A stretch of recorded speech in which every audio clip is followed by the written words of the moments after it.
Peace, loves. Have I got a potty review for you? I only listen to select things, select people. That is for the purpose of enlightenment, to give me some more light on this journey as I travel.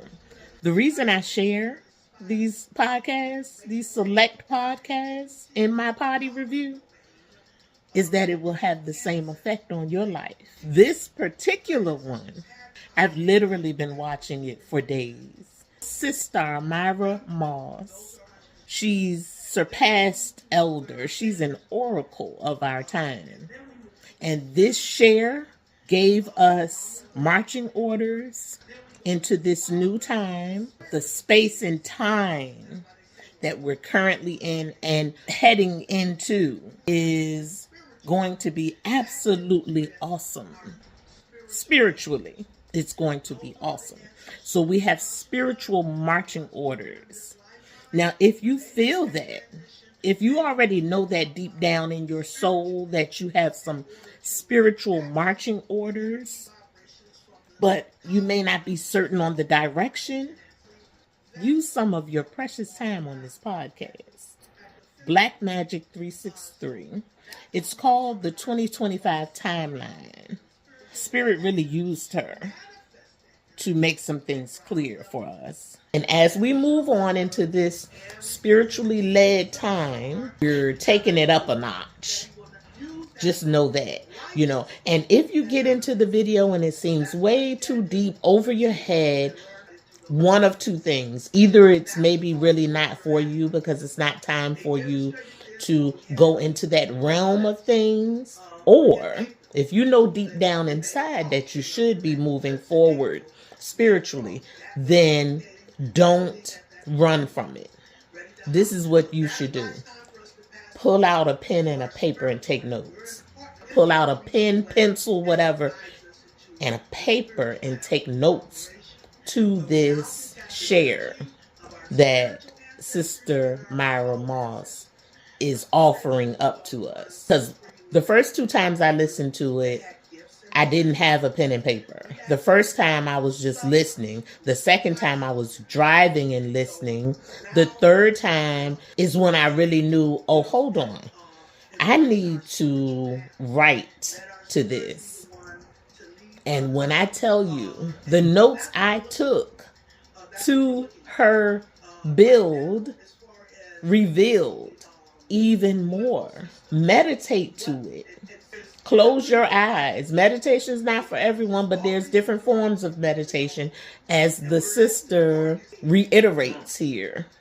So the potty review I'm giving to you, be royal rulers. Don't let that term scare you. Be the royal ruler of your own life. In order to be a royal ruler, you have to be secure within yourself. Secure within your spirit self. That stood out to me. You have to know that you know that you know. If you've ever been heavily into any religion, you know that faith is the substance of things unseen. Allow faith to lead you. Know that there is a higher power, and the higher power lives within. And then go from there.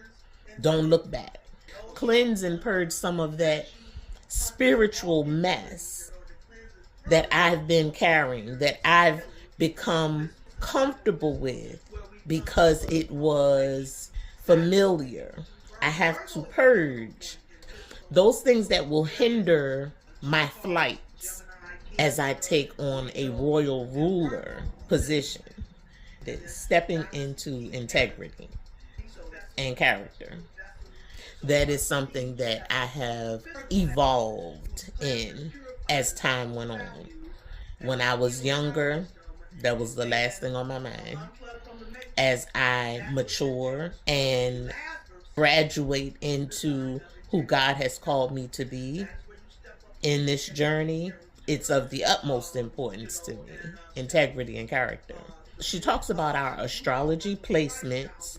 She talks about governmental influence moving forward.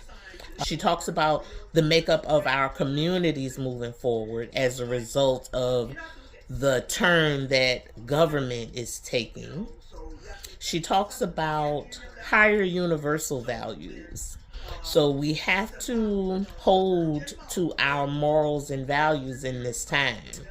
Those good old fashioned morals and values are being lost. They're being covered. They're being buried. They're being burnt out. And some of those need to be held onto. We need to unblur some of these lines. We need to reestablish some of these lines, some of these roles. I remember my brother told me years ago before he passed, he said, Trina Boo, the roles in families are being lost. People don't know their roles. And that's why the family is falling. And now that conversation we had, it makes way more sense now than it did at the time. And probably because I'm clearer now than I was then on what he was trying to tell me. Stepping into your integral rulership over your own life, first and foremost. As if you are on this journey of consciousness or higher spirituality or whatever you want to call it, if you have accepted that as a part of your journey, and you know friends and family members who do not, who may reject you to a degree because of the changes you have made and mindsets and ideals that you have taken on as a result of your consciousness. It make you show up different than you were before, than what they have become used to. And now you're different a little bit. But trust me, that gets better as well because you learn to be more selective with who you share and how you share with. Keeping some things confidential is an integral part of your best relationships. The same goes for your relationship with your higher power. Peace, loves.